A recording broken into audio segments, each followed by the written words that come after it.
Love marriage బెస్టా arrange marriage బెస్టా? అక్రమ సంబంధం.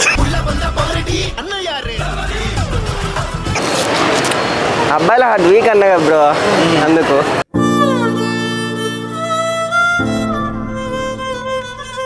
తను ఎక్కడున్నా బాగుంటుంది చాలు బ్రో. అంతేనా?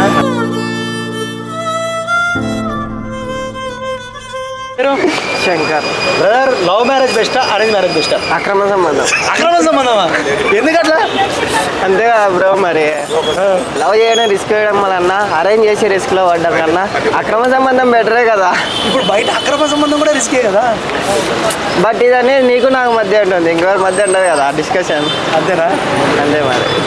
అంటే ఇప్పుడు బయట ఉన్న జనరేషన్కి ఏం చెప్తావు? అందరూ అక్రమ సంబంధాలు పెట్టుకోండి, లవ్ మ్యారేజ్ అరేంజ్ మ్యారేజ్ చేసుకోకండి అలా అని చెప్పాను బ్రో. బయట లవ్ ఎలా ఉన్నాయి, అమ్మాయిలు అబ్బాయిలు ఎలా లవ్ చేస్తారు, లేకంటారా? ఇప్పుడున్న ప్రేమలు ఏమంటావు నువ్వు? అంటే ఇప్పుడున్న జనరేషన్ గర్ల్స్ ఎట్లున్నారు అంటే 50% అటు 50% ఇటు. ఎవరు జెన్యూన్, అబ్బాయిలు అమ్మాయిలు? అబ్బాయిలే బ్రో. అంతేనా? అబ్బాయిలు ఎందుకు అమ్మాయిలు జెన్యూన్ కదా? అబ్బాయిల హార్ట్ వీక్ కదా బ్రో ఎంతైనా.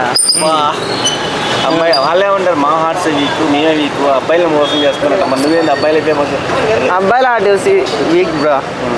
అమ్మాయిల గురించి నీకు తెలిసిన 2 పాయింట్లు చెప్పు. అమ్మాయిల లవ్లో నమ్మొద్దు బ్రో, నమ్మొద్దు. ఏదో నీకు లవ్ స్టోరీ ఉన్నట్టు ఉంది. లేదు బ్రో. ఆ 2 చెప్పు. లేదు బ్రో. నీవు ప్రపోజ్ చేసావా? ప్రపోజ్ అయితే ఇచ్చేయాలి కానీ 1 సైడ్ లవ్ బ్రో. నీదా? అవునా? ఎట్లా స్టార్ట్ చిన్నప్పటి నుంచా? కాలేజీలో వస్తుంది.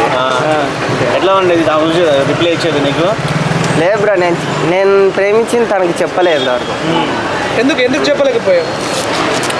అబ్బాయిల హార్ట్ వీక్ అన్నగా బ్రో, అందుకు. చెప్తే యాక్సెప్ట్ చేసేదేమో. ఏమో బ్రో, మేబీ. మరి మిస్ అయిన ఫీలింగ్ రాలేదా? చాలా ఉంది. మరి ఏం చెప్పదలుచుకున్నాం మనకి ఆ మిస్సింగ్ ఫీలింగ్తో? చెప్పలేను బ్రో. సరే, నువ్వు చెప్పాలంటే మన మీడియా త్రూ ఆమె చెప్పేసి ఆమెకి ఏం చెప్పాలంటే అంటే మిస్ అయినా చెప్తావా, ఎక్కడున్నా బాగున్నానంటావా, ఏమంటావు చెప్పు. తను ఎక్కడున్నా బాగుంటుంది చాలు బ్రో. అంతేనా? అంతే. చూసినా పాపం మనసు వెన్న. ఓకే.